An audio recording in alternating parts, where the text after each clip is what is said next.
Court রায় দিয়েছেন যে যাদেরকে শিশুদের যারা হয়েছে, হত্যা হয়েছে বাড়িতে থেকে, ঘরে থেকে এবং মায়ের কোলে থেকে, তাদের বিষয়টি স্পেশাল কেয়ার দিয়ে ইনকোয়ারি করে তাদেরকে পর্যাপ্ত পরিমাণ ক্ষতিপূরণ দেওয়ার জন্য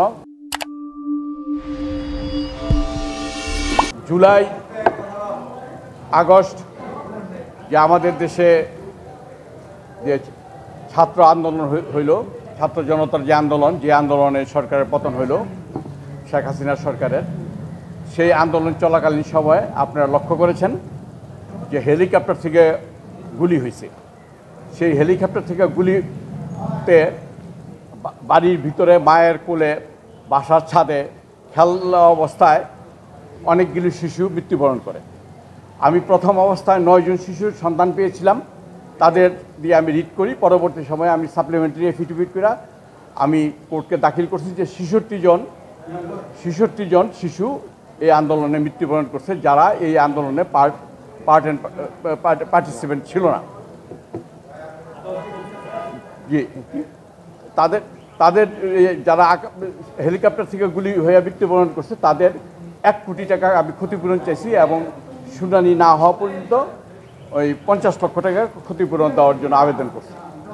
সেই রাষ্ট্রপক্ষ এবং সরকার সেই রিটে কন্টেস্ট করছেন, রুল ইস্যু হয়েছে, রুলে তারা কন্টেস্ট করছেন।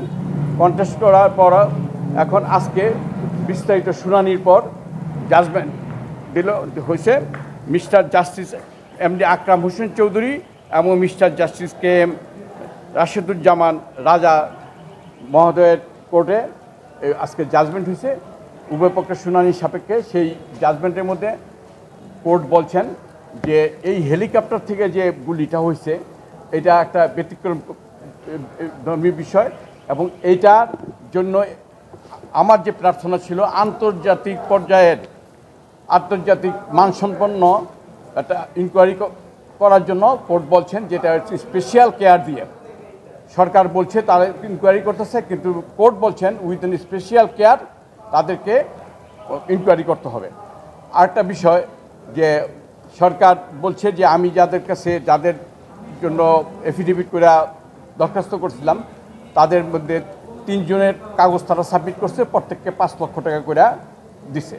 তা আমিও কোর্ট রায় দিয়েছেন যে যাদেরকে শিশুদের যারা হয়েছে, হত্যা হয়েছে বাড়িতে থেকে, ঘরে থেকে এবং মায়ের কোলে থেকে, তাদের বিষয়টি স্পেশাল কেয়ার দিয়ে ইনকোয়ারি করে তাদেরকে পর্যাপ্ত পরিমাণ ক্ষতিপূরণ দেওয়ার জন্য কোর্ট স্পেশাল কেয়ার নিয়ে ক্ষতিপূরণ দেওয়ার জন্য নির্দেশ।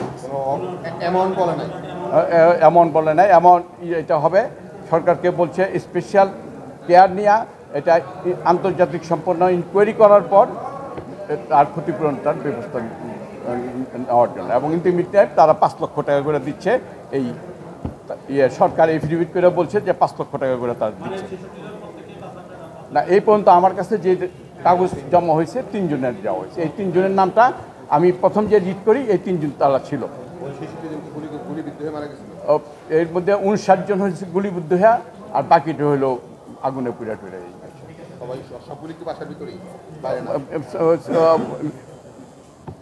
In house and around the house সব জায়গায়। আর শিশুরা মৃত্যুবরণ করবে কেন? আমি এই দেশীয় আইন, সাংবিধানিক প্রভিশন এবং যে আন্তর্জাতিক যে আইন, convention for rights of the children, সেই সব আইন কানুনের কোর্টে উল্লেখ করছি যে বাংলাদেশ ওই আন্তর্জাতিক আইনের মধ্যে সিগনেটরি, যে তারা শিশুদের অধিকারকে, জীবনকে রক্ষা করবে।